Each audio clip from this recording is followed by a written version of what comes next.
當我們談論任嘉倫的旺妻體質時，我們到底在談論雜麼？是玄學層面的運氣加成，全是娛樂圈夫妻檔的新型人設劇本。若僅僅是前者，未免太小看這盤貫穿了他整個職業生涯的大棋；若只是後者，又似乎忽略了這背後近乎反商業邏輯的孤勇。仔細拆解這10年來任嘉倫團聚及其本人的每一步落子，你會發現，這根本不是雜麼被動觸發的旺妻玄學，而是一套精密運轉、布局深遠的內娛控場系統。這套系統以罕見的坦誠為刀，以絕對的邊界感為盾，硬是在流量為王的混沌局面裡，劈開了一條獨屬於任嘉倫的難以複製的生存之道。他並非一夜之間的靈光乍現，而是經歷了漫長的鋪墊、驚險的試錯和持續的修正，最終在無數個看似偶然的節點背後，編織出了一仗邏輯嚴密的大網。當我們試圖追溯這套系統的源頭，會發現它的種子早在任嘉倫還是個名不見經傳的乒乓球運動運時就已經埋下，而那些在低谷期的堅守與等待，恰恰為後來那場驚世駭俗的官宣積蓄了全部的勇氣與底氣。將時間續撥回至2017年，那是這套系統第一次顯現出雛形的年份，也是整個布局中最驚險的起手式。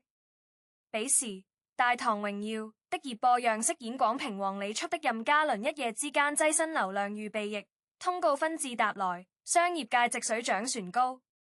在那個單身即正義、男偶像公開戀愛等同於自毀前程的內娛鐵律之下，任嘉倫團聚面臨着一個看似毫無懸念的選擇題：隱藏過往，打造單身人設，坐享流量功利。然而任嘉倫卻做出了一個在當時看來堪稱自殺式襲擊的決定，高調官宣女友涉歡。微博上那句相識的那天陽光正好，就這樣牽手5年。不僅擊碎了無數女友粉的幻想，更讓團聚前期鋪墊的商業合作瞬間遇冷。據後續媒體報道，官宣當天，大量粉絲退粉，數個已進入洽談階段的商務代言緊急叫停，甚至有葉納資深經紀人公開表示這是從業以來見過最不理智的藝人行為。然而，被外界視為自毀長城的舉動，在任嘉倫的邏輯裡卻有着截然不同的計算方式。他太清楚內娛的生存法則了，那些被狗仔偷拍、被私生爬出、被營銷號輪番發酵的被動塌房案例，才是真正毀掉一個藝人職業生涯的慢性毒藥。與其等着未來某一天被人拿着鐵證砸開房門，不如自己主動把門敞開，讓陽光照進嚟，讓所有潛在的威脅瞬間失去殺傷力。這一步險棋，外人看到的是他為了愛情放棄事業的戀愛腦。但若仔細審視任嘉倫出道以來的所有訪談和言行，你會發現此人骨子裡有一種近乎偏執的掌控欲。他無法容忍自己的私生活成為他人手中的把柄，無法接受自己的命運被狗仔的鏡頭和營銷號的話題所左右。與其被動挨打，不如主動引爆，把傷害控制在可控範圍內，把輿論的主動權牢牢賺回自己手裡。事實證明，那場官宣之後，雖然短期內損失慘重，但從長遠來看，任嘉倫懷得了一種納於男藝人中極其罕見的豁免權。此後數年，無論他演了多少騷斷腿的角色，無論他和多少當紅女演混演了多少場自眠匪妻的對手戲，觀眾和媒體都心照不宣地不再和真人 CP 的方向炒作，因為所有人都知道他家裡有位正宮娘娘坐鎮，那條公線從一開始就被他畫得明明白白。如果說官宣戀愛是這套控場系統對外的破壁術，那麼涉歡此後的一系列操作，則是系統內部最精妙的隱身術與托底術。不同於其他天王素或姐夫們急於利用流量變現、進軍娛樂圈或直播帶貨的常規路徑，涉歡在官宣後幾乎是以一種人間蒸發的姿態徹底退出了公眾視野。他推掉了後續所有拍戲邀約，不註冊社交賬號，不接受採訪，甚至連如任嘉倫的同框照都極少流出。這種極致的低調，在當時被外界解讀為被雪藏或被迫犧牲，但從系統運作的角度來看，這是擁持控場閉環的必然條件。更耐人尋味的是，涉歡並非那種毫無存在感的影子配偶，相反，任嘉倫在多個場合不經意間透露出的細節，都在向外界傳達一個信號：薛歡是他事業上最重要的參謀和搭檔。他曾提到，接揮時佢和薛歡一起看劇本，聽取他的意見，對方總能看到他看不到的盲點。拍攝《周生如故》期間，薛歡對周生辰這個角色的某些細節處理提出過建議，後來被任嘉倫採納後效果極佳。這些碎片化的信息拼湊在一起，勾勒出的並不是一個被雪藏的可憐女子，而是一個主動選擇退居幕後，用另一種方式參與愛人事業的清醒女性。她深諳存在感越低，保護力越強的生存智慧，明白一旦自己頻繁出現在鏡頭前，就不可避免地佢被拉入輿論的漩渦，成為營銷號挑撥離間的工具，成為黑粉攻擊任嘉倫的靶子。他把自己活成了一道幾乎看不見但堅硬無比的屏障，所有試圖通過攻擊配偶來瓦解任嘉倫的企圖，都因找不到着力點而落空。據劇組工作人員透露，薛歡佢定期前往劇組探班，但從不進入片場，只是在酒店處理家務、照顧起居，讓任嘉倫能夠心無旁騖地投入角色。這種分工模式，使得任嘉倫在近幾年的高強度連袖轉拍戲中，從錦衣之下、秋蟬、慕白首到周生如故、一生一世、清君、無憂道，始終保持着驚人的產出穩定性和心態平和度。在同期苦多男演運因為感情糾葛、婚姻破裂、人設崩塌而頻頻翻車的時候，任嘉倫的工作節奏幾乎從未被打亂過，每年穩定輸出2到3部作品，且每部的質量都擁持在一定水準之上。這並非簡單的男主外女主內，而是將家庭作為一種高能量的情緒蓄電池，為前台衝鋒陷陣的演運提供源源不斷的心理支撐。放眼整個內娛，能將私生活保護到這種密不透風程度，同時又讓婚姻成為事業穩定壓艙石的頂流家庭，任嘉倫與薛歡是獨一份。他們成功的秘訣在於不把婚姻當生意做，反而讓婚姻成了最穩固的生意底盤。這套控場系統的第三擁道，體現在任嘉倫對職業邊界的極致捍衛。他接戲的標準、拍戲的態度以及與合作對象的互動尺度，共同構成了系統的防火牆。縱觀任嘉倫爆紅後的作品序列，無論是《錦衣之下》中的陸毅、船氏、周生如故中的周生辰，他塑造的角色大多是深情、隱忍、有擔當的形象。這與他現實中的人夫形象形成了巧妙的內外呼應，不近不違和，反而極大地增強了角色的說服力。他非常清楚自己的核心競爭力是雜麼，不是那像俊美的臉，不是那些花哨的唱跳技能，而是那雙能傳帶萬千情緒的眼睛和那像能將古風台詞念出宿命感的嘴。所以他在選角時異常謹慎，幾乎不接純戀愛腦的偶像劇男主，也不接那些需要靠大尺度親密戲來博眼球的角色，始終將角色定位在有深度、有厚度、有痛感的範疇內。這既是對自身演技的磨礪，也是對自己婚姻底線的堅守。在劇集宣傳期，他從不炒作如女主演的真人 CP， 採訪中一旦涉及家庭話題，總是用溫和但明確的措辭表達對妻子的感激與擁護，將話題主動引回作品本身。有時候宣傳方希望他在發布會上配合做一些曖昧的互動來製造話題，任嘉倫往往以我們船是聊戲吧輕輕帶過，既不讓人難堪，也絕不越雷池半步。這種劇內心情、劇外疏離的強烈反差，反而讓觀眾更能沉浸於角色，而不愧將揮中情感投射到演運私生活中去。久而久之，市場也摸透了他的脾氣，知道這位爺在私人話題上是個油鹽不進的主，乾脆放棄衝他身上挖私生活猛料的企圖，轉而專注討論他的演技和作品。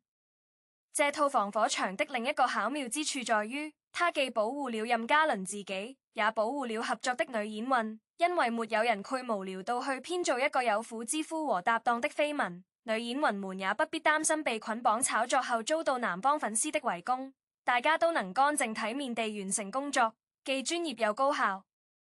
更進一步看，任嘉倫近年來的商業合作軌跡，也顯露出這套系統正在向更廣泛的領域延伸。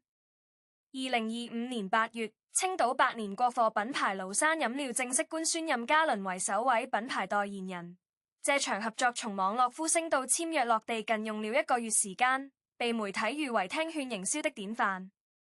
回看這場合作的起點，是任嘉倫在劇組曬青時為粉絲送上家鄉的廬山可樂，這一舉動引發粉絲呼躍，品牌方迅速響應促成合作。這裡展現的是任嘉倫團聚將個人 IP 與地域文化、國貨情懷進行深度綁定的高明之處。他不再僅僅是那個需要靠古裝美顏和神秘感吸引流量的演運，而是一個有根基、有情懷、有煙火氣的青島小哥。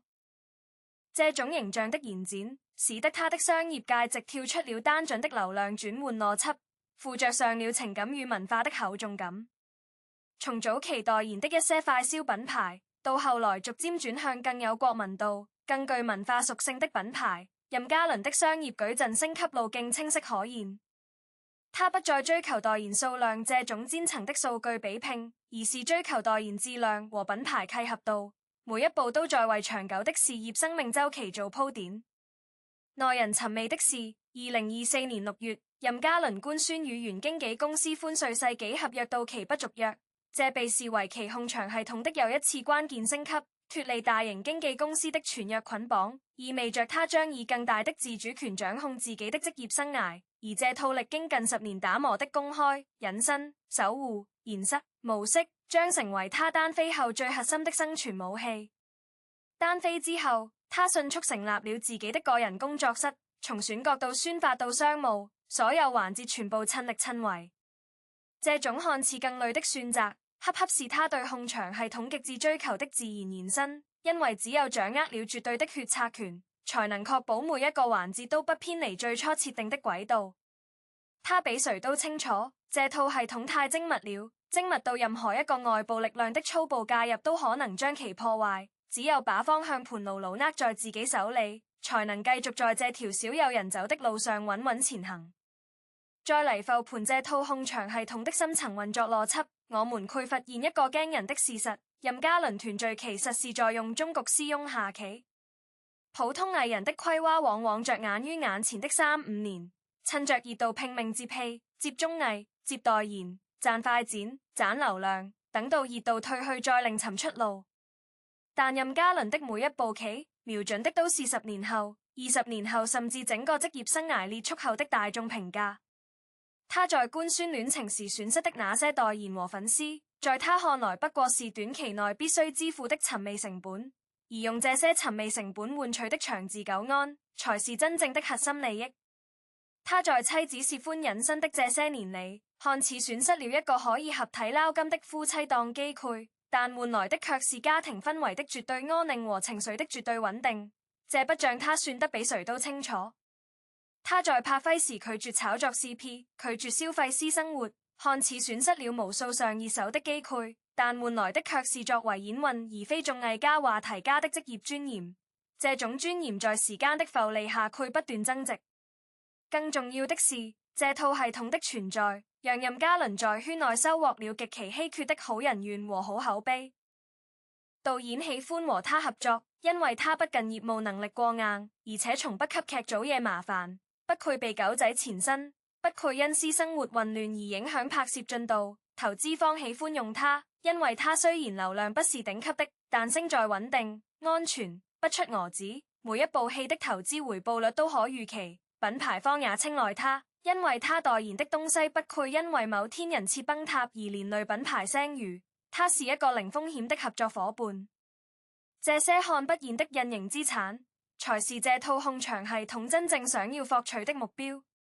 而所有這一切又能反哺到他的婚姻中去，因為事業發展順遂，他更有底氣給家庭提供優渥的物質條件和充足的精神陪伴。因為家庭穩定，他更心無旁騖地投入事業。這是一種完美的正循環，婚姻和事業互為放大器，互相成就，共同向上。行文至此，不得不面對一個更具挑戰性的拷問：這套系統的核心 bug 是雜麼？答案恰恰在於它的不可複製性。這套控場系統的運轉，建立在兩個極其脆弱的基石之上。一是任嘉倫與薛歡長達10餘年，共同經歷過絕對低谷的情感厚度；二是任嘉倫本人對流量誘惑的驚人定力。這兩者缺一不可，但凡三集進一絲公里的算計，這套系統就會瞬間崩塌，淪為一場虛偽的作秀。試想，如果任嘉倫和薛歡的戀愛不是從18線小透明時期就開始的，而是功成名就之後才經人介紹引致的，那麼官宣就變成了一場精心策劃的商業聯姻，其背後就缺乏那種共患難的厚重感，粉絲和大眾的接受度必然大打折扣。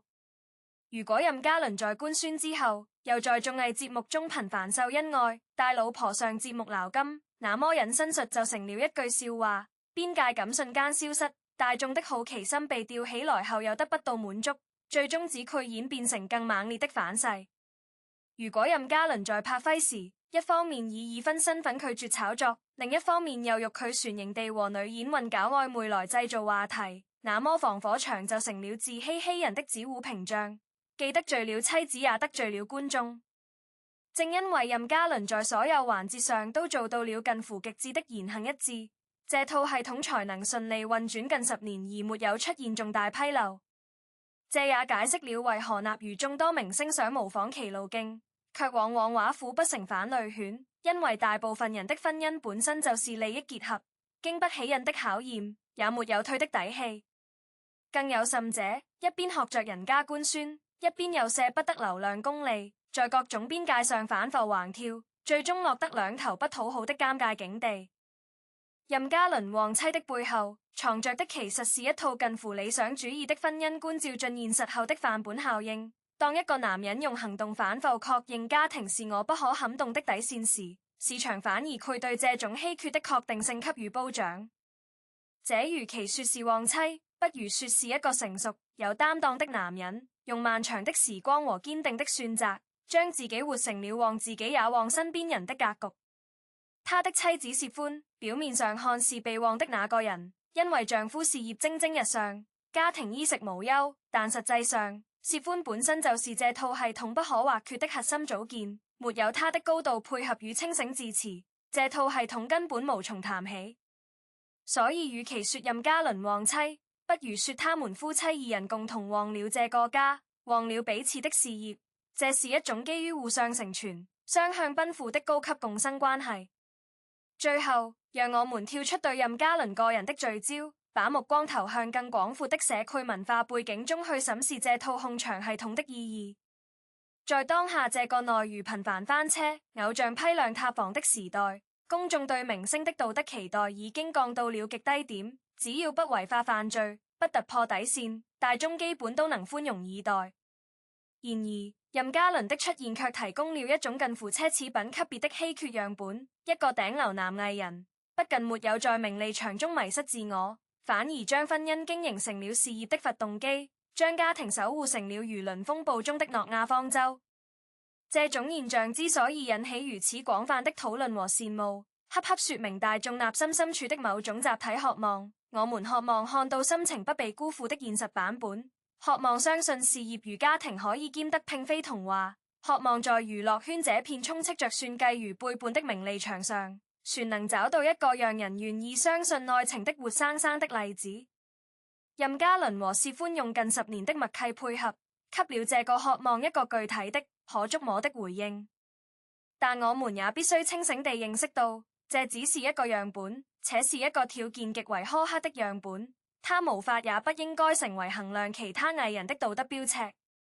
每個家庭有每個家庭的相處模式，每段婚姻有每段婚姻的守護方式，不必用任嘉倫的標準去苛責其他明星，更不必用自己的想象去神化任嘉倫的婚姻。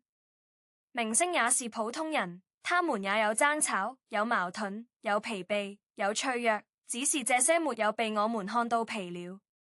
當我們以理性的目光審視任嘉倫的星途軌跡與家庭選擇，不難發現，這並非一部值得盲目崇拜的成功學寶典，亦非簡單的玄學旺妻案例，而是一份關於公共人物如何處理自我、職業與私域三者關係的獨特樣本。他的選擇帶有強烈的個人烙印與時代局限性，其成功無法簡單複製，也未必適用於所有藝人。我們應該倡導的是在紛繁的娛樂訊息中保持獨立的思考與平和的吃瓜心態，既不將明星的婚姻過度神化為完美範本，從而對普通人生活產生焦慮，也不因其選擇了娛流量邏輯背道而馳的道路，就將其捧上道德的神壇。娛樂圈需要更多元化的生存樣本，但理智的觀眾應當明白，藝人的家庭終究是私域，我們尊重的應是他作為演員的專業態度，而非窺探或效仿其私人生活的細節。願我們在吃瓜時多一份對他人邊界的敬畏，少一份對戲劇化人設的沉迷，多一份對作品本身的審視，少一份對私人情感的磨端取測。守住理智的防線，既是對他人生活的尊重，也是對自己判斷力的保護。畢竟最健康的圍觀永遠是在故事之外保持禮貌的距離與善意的理解。